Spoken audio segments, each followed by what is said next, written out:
Bollywood actress ममता कुलकर्णी साध्वी बन गई हैं और उन्हें किन्नर अखाड़े की आचार्य महामंडलेश्वर लक्ष्मी नारायण त्रिपाठी ने दीक्षा दी। लक्ष्मी नारायण त्रिपाठी किन्नर अखाड़े की पहली महामंडलेश्वर हैं और वह किन्नर समाज के अधिकारों के लिए एक्टिव है। ट्रांसजेंडर लक्ष्मी नारायण त्रिपाठी आज बड़ी शख्सियत है। बॉलीवुड नगरी में भी उनकी खास पहचान है। वह सोशल वर्कर के तौर पर किन्नरों के अधिकारों के लिए लड़ती रही हैं। उनकी बुक भी हिजड़ा में लक्ष्मी काफी सुर्खियों में रही थी। इतना बड़ा मुकाम हासिल करने वाली लक्ष्मी की जिंदगी भी इतनी आसान नहीं रही। Social activist transgender Lakshmi Narayan Tripathi ऐसी समाज के लिए मसीहा बनकर उभरी। लक्ष्मी नारायण का कहना था कि किन्नर साधु संत से काफी ऊपर है। मान्यता है कि श्री राम ने एक किन्नर से प्रसन्न होकर उसे किसी को भी दुआ बदुआ देने की शक्ति प्रदान की थी। इन्हीं कथाओं के आधार पर किन्नर आध्यात्मिक रूप से अत्यंत शक्तिशाली होते हैं। चलिए लक्ष्मी नारायण त्रिपाठी की शुरुआती जिंदगी के बारे में आपको बताते हैं। महाराष्ट्र के एक ब्राह्मण परिवार में जन्मी लक्ष्मी नारायण त्रिपाठी ने बचपन से ही डांस की प्रोफेशनल ट्रेनिंग ली थी। लक्ष्मी काफी पढ़ी लिखी है। उन्होंने सिंघानिया कॉलेज मुंबई से ग्रेजुएशन की पढ़ाई पूरी की। इसके बाद Indian institute of planning and management Mumbai से पोस्ट ग्रेजुएट की।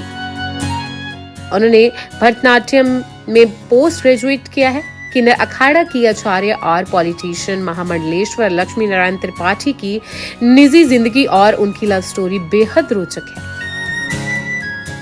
लक्ष्मी को अपने किन्नर होने पर गर्व है। एक इंटरव्यू में लक्ष्मी ने अपना आत्म कथा सुनाते हुए कहा था कि जब उनका जन्म हुआ तो डॉक्टर ने उनके सर्टिफिकेट में मेल भरा, लेकिन मैं मेल और फीमेल बॉक्स में नहीं रहना चाहती थी। स्कूल में भी मैं वॉशरूम जाने से डरती थी ताकि कोई मुझे बुली ना करे। मैं अपनी स्त्रीत्व से प्यार करती हूँ, लेकिन इसके लिए मुझे काफी कुछ सहना पड़ा। मगर एक दिन मैंने सोचा नो, बस बहुत हुआ। उस ना से मुझे बहुत हिम्मत मिली। उन्होंने कहा, भगवत गीता में लिखा है कि मैं सिर्फ एक पुरुष हूँ, बाकी सारी प्रकृति नारी है। यही सीख वो बाकी लोगों को भी देती है। लक्ष्मी नारायण त्रिपाठी का कहना है कि अगर माता पिता अपने ट्रांसजेंडर बच्चे को किन्नरों के पास छोड़ने की बजाय उन्हें खुद ही पाले तो किन्नर बनेंगे ही नहीं। लक्ष्मी नारायण त्रिपाठी और उनकी लव स्टोरी भी काफी सुर्खियों में रही है। लक्ष्मी ने खुद ही अपने फेसबुक अकाउंट पर अपने लव रिलेशनशिप की जानकारी दी है। उन्होंने बताया था कि वर्ष 2012 में उनकी जिंदगी में विकी थॉमस नामक शख्स आया और दोनों के बीच प्यार हुआ। लक्ष्मी ने अपने फेसबुक पर प्रेमी विकी थॉमस के साथ कई तस्वीरें शेयर की हैं और उनका कहना था कि विकी ने उनका हर कदम पर साथ दिया है। वह दोनों अपनी जिंदगी से बेहद खुश है, लेकिन ये रिश्ता भावनात्मक और शारीरिक शोषण में बदल गया। दोनों का अब रिश्ता खत्म हो चुका है। इसके बाद लक्ष्मी की जिंदगी में आर्यन पाशा आए। दोनों के बीच 14 साल का फर्क था, लेकिन उम्र का ये फर्क दोनों के रिश्ते के बीच बाधा नहीं बना। आर्यन पाशा जब 23 साल के लॉ स्टूडेंट थे, तब उनकी मुलाकात दिल्ली में एक सम्मेलन के दौरान ट्रांसजेंडर एक्टिविस्ट लक्ष्मी नारायण त्रिपाठी से हुई। आर्यन उस समय ट्रांजिशन के दौरे से गुजर रहे थे। उनका जन्म दिल्ली के परिवार में एक लड़की नायला के रूप में हुआ था। जब वह लक्ष्मी से मिले थे, तब वह ट्रांसजेंडर समुदाय में एक मजबूत पहचान बना चुकी थी।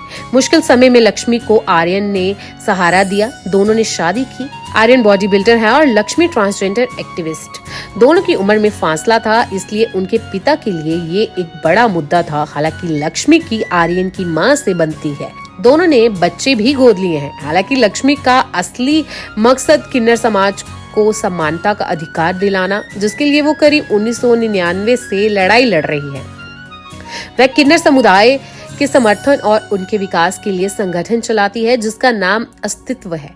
लक्ष्मी न सिर्फ किन्नर समाज के लिए लड़ रही है, बल्कि टीवी शोज में भी नजर आती है। वह सलमान खान के टीवी शो बिग बॉस के 5वें सीजन में कंटेस्टेंट रह चुकी है। इसके अलावा सच का सामना, 10 कदम और राज पिछले जन्म का में भी नजर आ चुकी है। वह रैंप पर वॉक करती भी नजर आती है। महंगी साड़ियों और ज्वेलरी का शौक रखती है। लक्ष्मी ने समाज की रूढ़िवादी सोच को पछाड़ा और अपने समुदाय के लोगों के लिए मसीहा बनी और उनको समाज में बाकी लोगों की तरह पूरा अधिकार दिलाने में मदद कर रही है। ऐसे ही और वीडियोस के लिए आप नारी के पेज को YouTube पर सब्सक्राइब, फेसबुक पर लाइक और इंस्टा पर फॉलो करना ना भूलें।